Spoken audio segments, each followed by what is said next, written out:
That reunion, though. Love is Blind Season 3, Episode 12, The Reunion. We learned a lot of stuff. Learned a lot of stuff. We talked to all the couples about their journeys. And they get down to the nitty gritty and ask some of the questions that they think the fans would want to know. Because, of course, when they filmed this reunion, we all know that they filmed it before the public, got to see the actual episodes. But basically, Alexa and Brennan still going strong.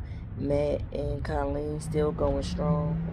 Through this relationship, she's learned that she's not as shallow as she perceived herself to be, and as it made her seem on the show. We see that SK and Raven, even though they didn't get married, they still see each other. And he was like, his DM's been blowing up with the ladies since the show been airing. But they are still going strong. They still seeing each other. They just didn't get married, which is great. We see them start to delve into Cole and Zay's story. She lets us know she didn't know until she got up there what she was going to do. Because even her friends was like, you sure you want to marry him? Because apparently what we saw, they didn't. We saw one side of Cole and we thought he was immature. But he was way more mean, condescending, and everything outside of the show, according to Zay and what she told Nancy and what she was telling Alexa and Brennan. Because at one point, Brennan even, like when Cole started to speak, Brennan cut him off and was like, don't say that. Don't say she crazy and stuff like that. And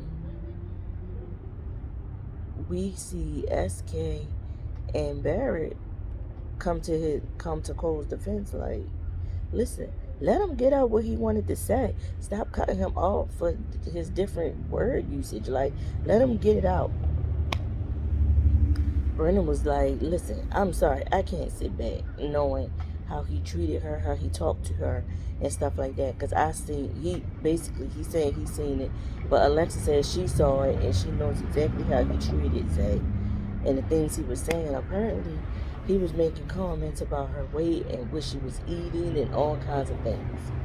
And that's what she was saying. That's what she meant by what she said at that altar. See, we didn't get to see any of that. So, to us, I'm going to say for me personally, to me, what we saw, I did applaud her for saying no to a marriage to him. But I didn't know he was saying the things that he was saying. So something came up about some story about, like, she wasn't eating because she didn't want to hear the things that he would say. So she had wanted to eat some cuties. It was 2 cuties. And he was like, you really going, she said that he was like, you really going to eat that? Like, you going to spoil your dinner. We going out for a big dinner later. Just wait till dinner to eat.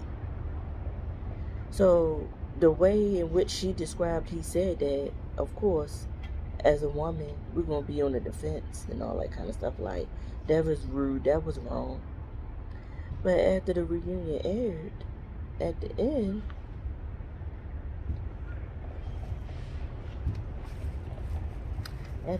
of the reunion, they actually played that scene, that lost footage, and it was nowhere near said in the vein or the context that she tried to give on that reunion stage.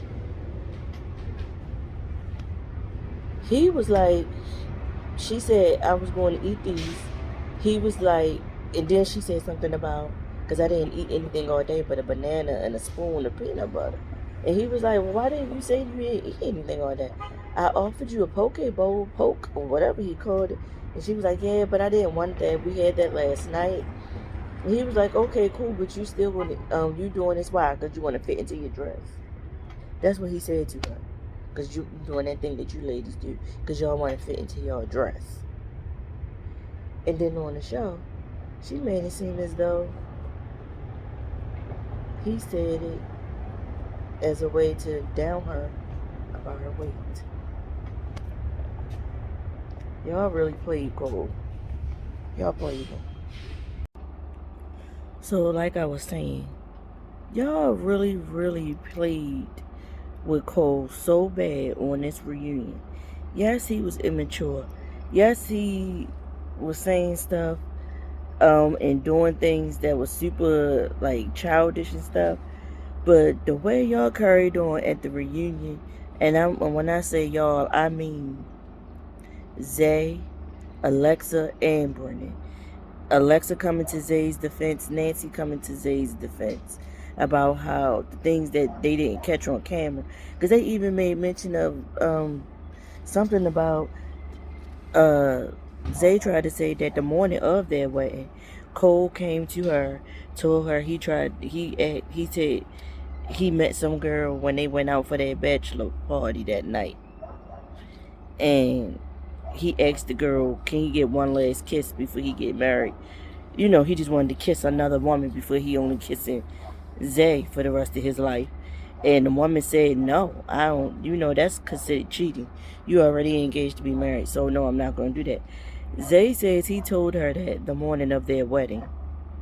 And he's sitting there looking crazy and dumbfounded like, what are you talking about? That completely never happened at all. That never happened. And she was like, okay, you want to keep making me out to be a liar. Just like, and she kind of like referred back to the whole cutie story and stuff like that wasn't shown. She was like, you know, the editors saved you and made you look better than what you were because you said all kind of wild stuff to me that was never shown on the show. It's like they protected you or whatever is what she was saying. And because she even brought up like, you know, when he called her bipolar or asked her was she bipolar, insinuated that she was bipolar. And I remember watching that part and I kept saying, what is this stuff you talking about? Like, why would you ask her that out of the blue? And I did think, like, that's out of the blue.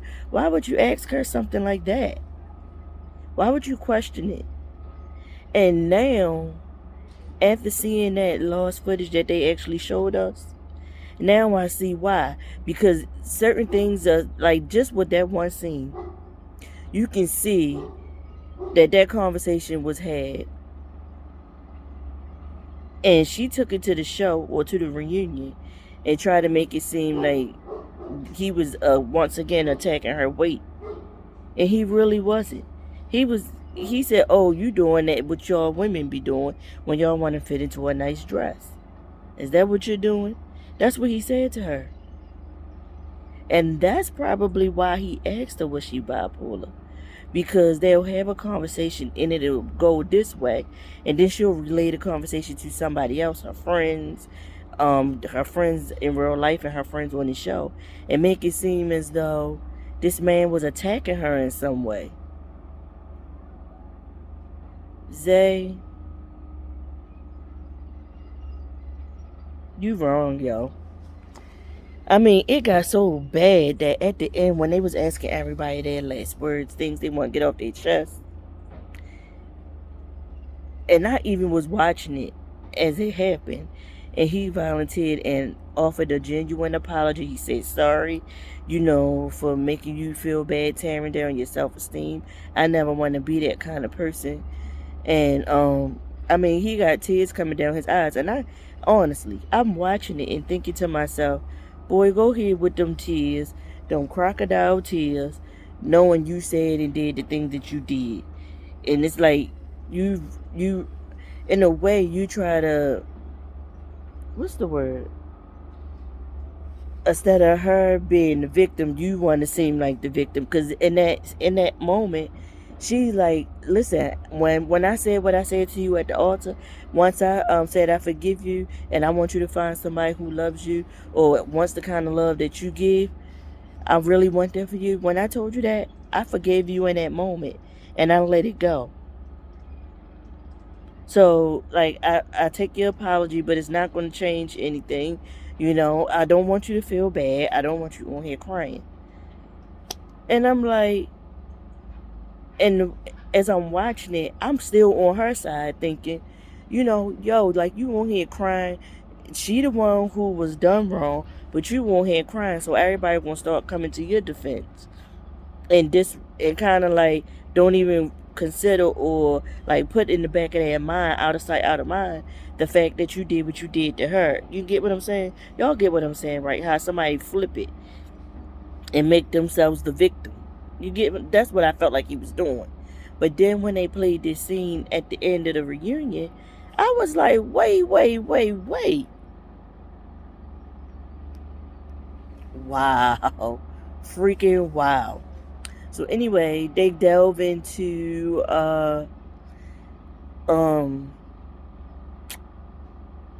delve into Matt and Colleen's living situation. So they're married, and from what I understand, like, these people been married for at least almost a year and a half or so by the time we get the show and see the reunion and everything. And this whole time, they well, we it's a year and a half been past maybe, and I'm thinking in real time for them it's only been a few months or so or something like that. And at the point of the reunion, Colleen and Matt still don't even live together. They spend every day together though.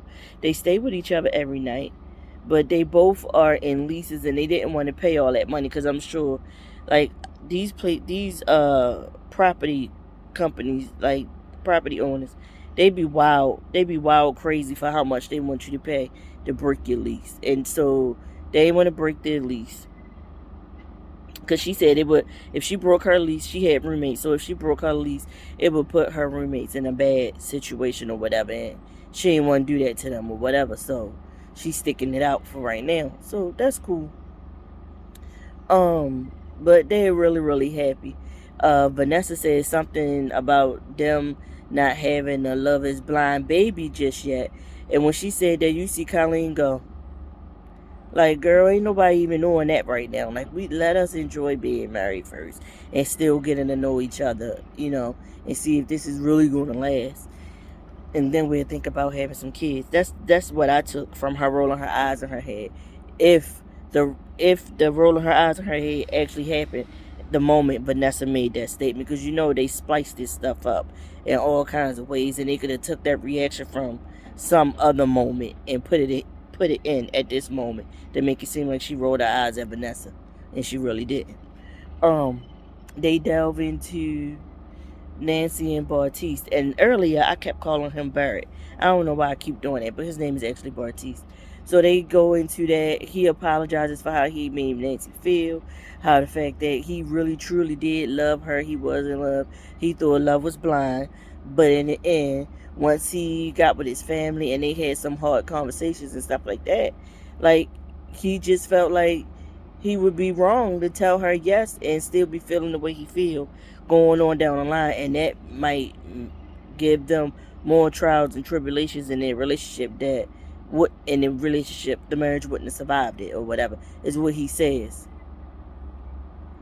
They bring up what he said, how they had that bros conversation, because SK even was like, listen, we had a conversation amongst the bros, and it's like the same stuff we said in that conversation, you went in there and got on one knee and said it. Like, you used what we said when you got on one knee. I think that's what SK was referring to, that Bartiste took their words and said it to Nancy and got Nancy to say yes. That's the way I took it.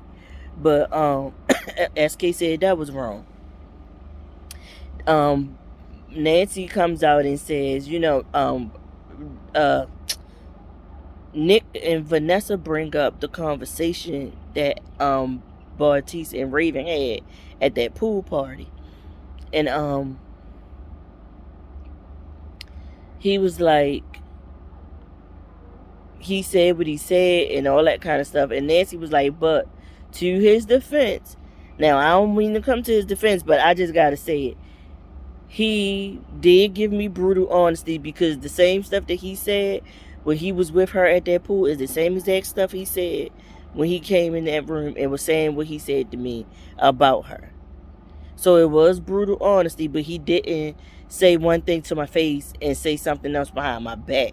I can't give him credit for that or whatever, right? So again, he apologized for hurting her feelings and everything. And then somebody brought up that, like, not even like 3 days after the he said he don't want to marry her, he was online. Somebody had did a video playing in the room. He was online with a tall blonde woman, and then like 2 days later they was at another event, the woman, and it was pictures and video of the woman all on his lap and all that kind of stuff. And he was just saying, like, how does that look? You told her no at the altar, you said you still in love with her, and all that kind of stuff. Towards the end of the episode, as you was leaving the wedding venue, yet 2 or 3 days later you hugged up with another woman who's more physically your type, tall and blonde. And he gets on the defense and he's like, listen, I ain't about to go into my sex life on here. That's my personal business. And Nick and Vanessa was like, nobody asked you about your sex life, Bartiz. We was just saying that the time in which it took for you to be with somebody else, or even in pictures and going out and all that, he was like, the way I cope is the way I cope. Like, he tried to use that. And Nancy was just like, you know what? I think it was Nancy that was like, you know what? We can't come down on you. People cope the way that... No, it might have been Alexa. People cope the way that they cope. But you, we can't judge you for the way that you cope with it. But that was odd that just a day or two after you told her no at the altar, you was out with someone who's the physical representation of what you're attracted to, Bartiz. I said, oh, he played in all y'all faces. Then we see, did I mention everybody? Cole and, excuse me, Zay. Talked about them. Nancy and Bartiz. Mentioned Alexa and Brennan.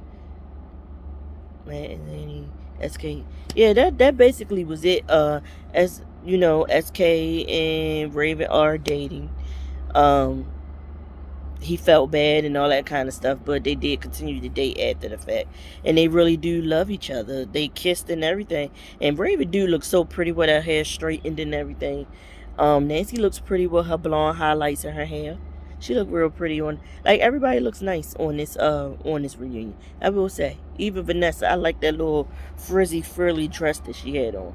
That was a better fit than that one dress that she had on one of them episodes when she came to talk to the couples. But yeah, this the reunion, the only thing that we learned new is the supposed stuff that Cole was doing that we didn't get to see on the show. And like I said, he was very immature. But Zay told everybody, like her friends, her real life friends, and her friends of the show that she was in the pods with, that he was continuously putting her down about her body and stuff like that.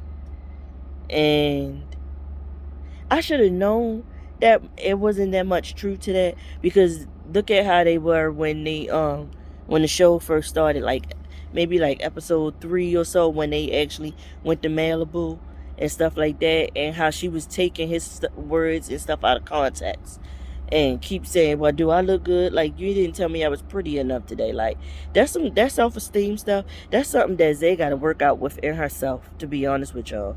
It's something like, because she'll never be able to hear it from an outside source and really take it in as them being genuine until she come to terms with herself that she loves herself regardless. You know what I'm saying? Like, there's nothing nobody on the outside can say to keep you in that headspace that you're great and that, keep your self-confidence up without you first loving on yourself and feeling like you are the ish yourself.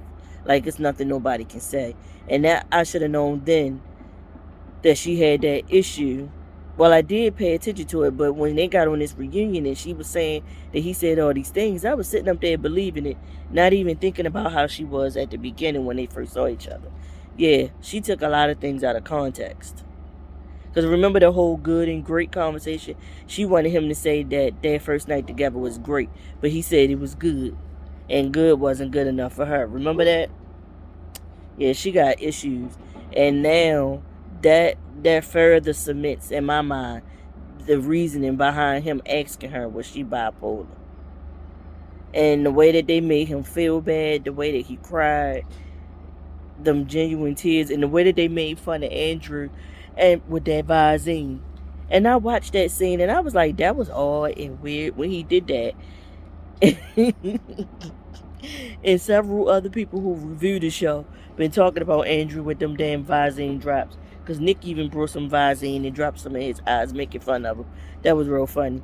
But yeah, another season of Love Is Blind down in the books, and I'm just hoping that future seasons, if they get another season of this show, hopefully we get more genuine connections, and y'all can find more selection for black and brown people, okay? People of color. Like y'all had like Deepti and Shake last season, season 2. Like they gravitated towards one another but ended up not getting married because they both want white people. They didn't want each other. They didn't want somebody from their own ethnic background. And she tried to make it work with him, but I think that she was settling, and he tried to make it work with her knowing that that's not what he really wanted, and he was just being nice about it until they got to the altar. I hope y'all find some more black women and black men that really want to give love a try, and follow their storyline. You know what I'm saying? Like this, I'm not liking that y'all put them in the pods and put them in the trailers to get us to watch the show, and then when it's time to follow the 5 couples, none of those people make it to the 5 couples. I'm sick of that, for real, for real. But this has been another season of Love Is Blind. I hope y'all enjoyed this reunion review, and I see y'all next year or whenever the show comes back. Peace out, y'all.